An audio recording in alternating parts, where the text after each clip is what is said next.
आपका आनंद टीवी पर मैं हूं आपके साथ पारुल। खबरों की शुरुआत करेंगे बड़ी खबर के साथ और इस वक्त बड़ी खबर आपको बता देते हैं देहरादून से, जहां देवभूमि की 4 धाम यात्रा 10 मई से शुरू होने जा रही है।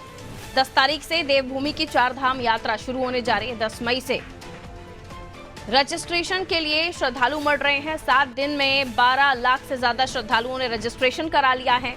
तीर्थयात्रियों ने रजिस्ट्रेशन करा लिया है। 12 मई को बद्रीनाथ के कपाट खुलेंगे। 10 मई से 4 धाम यात्रा शुरू होगी।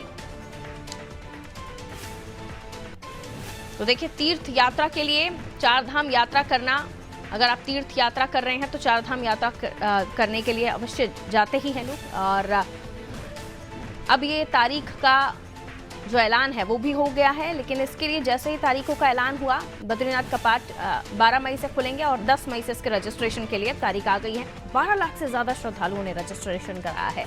सोनू हमारे सहयोगी हमारे साथ जुड़े हुए हैं। सोनू, बताइए किस तरह से जो श्रद्धालु है वो जो रजिस्ट्रेशन है वो करवा रहे हैं। देखिए पारुल, तमाम श्रद्धालु, तमाम भक्त पहले से ही इंतजार कर रहे होते हैं, क्योंकि एक निश्चित समय सीमा के लिए 4 धाम यात्रा होती है। और जब मौसम खराब होता है और जब शीतकालीन का समय होता है तो उस वक्त श्रद्धालु 4 धाम यात्रा नहीं कर पाते। लिहाजा जब 4 धाम यात्रा करने की परंपराओं के अनुसार, धार्मिक मान्यताओं के अनुसार जब कपाट खोलने की तिथि घोषित कर दी जाती है तो उसके बाद सरकारी तंत्र तैयारी में जुट जाता है। और इन तैयारियों के ही परिप्रेक्ष्य में हम देख सकते हैं कि जो यात्रियों का रजिस्ट्रेशन है उस प्रक्रिया को शुरू कर दिया गया। और जैसे ही यात्रियों के अलग अलग माध्यम से, सोशल मीडिया प्लेटफॉर्म के माध्यम से यात्रियों के रजिस्ट्रेशन की सुविधा को पब्लिक के लिए, श्रद्धालुओं के लिए ओपन किया गया, तो जो श्रद्धालुओं की आस्था है भगवान के प्रति, खास तौर पर केदारनाथ के प्रति, और जो तमाम भक्त हैं उनका जो उत्साह है वो देखते ही बन रहा है कि जिस तरह से जो कम से समय में, महज 7 दिनों की समय सीमा के भीतर ही 12 लाख से ज्यादा श्रद्धालुओं का रजिस्ट्रेशन होना। और इसके साथ साथ एक रोज पहले अनादि टीवी के तमाम दर्शकों तक हमने ये अपडेट भी पहुंचाए थे कि जो केदारनाथ धाम के लिए जो हेली सेवा, हेली के जो टिकट हैं वो भी 30 जून तक के बुक हो चुके हैं।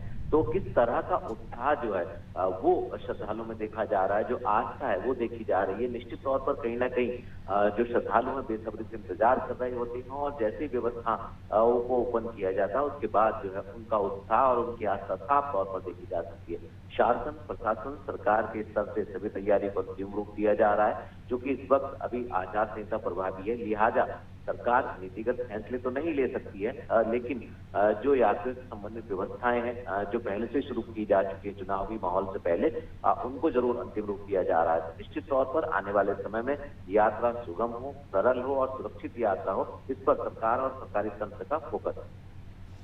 बिल्कुल, तो यात्रा सुगम हो, सरल हो, सरकारी तंत्र इस पर काम कर रहा है और लोगों ने भी इसके लिए रजिस्ट्रेशन कराना शुरू कर दिया है।